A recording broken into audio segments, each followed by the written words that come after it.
Camiguin, the island born of fire. Composed of only 5 municipalities, this is the second smallest island province in the Philippines.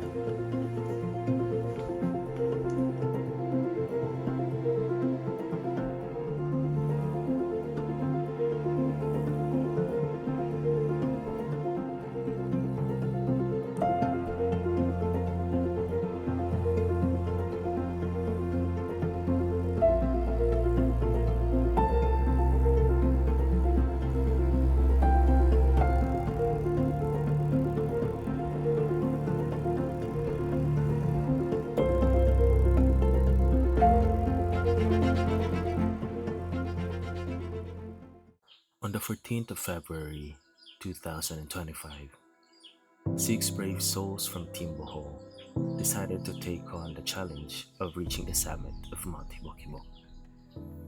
Conveniently located just a boat ride away from our province, we embarked on an adventure we never expected to be this magical. Mount Hibok-Hibok, one of the island's greatest treasures, offers an exciting challenge for hikers.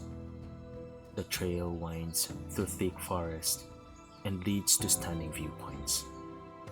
The hike is tough but rewarding, as the view from the top reveals the entire island and the vast sea beyond.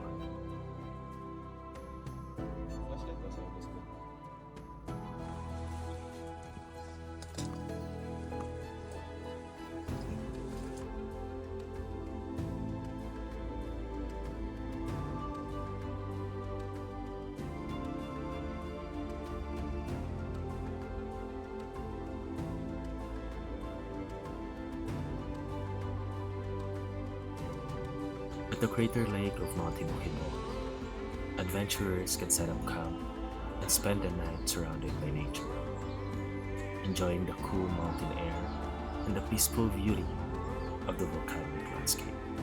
Nabot kami sa crater. Yung set up mi dag camp and then masamit mi karon. And then tomorrow pag masamit para to chances of winning. Katog ang katugnaw. Okay, ada katugnaw, gatugnaw, gatugnaw.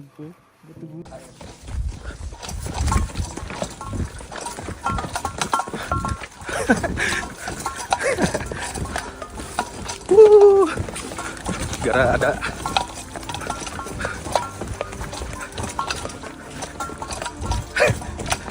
Okay.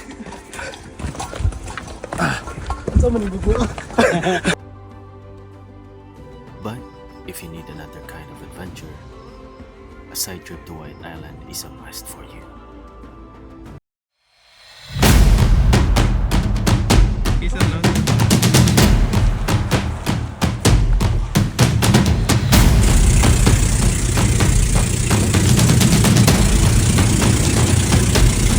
Two, three, go.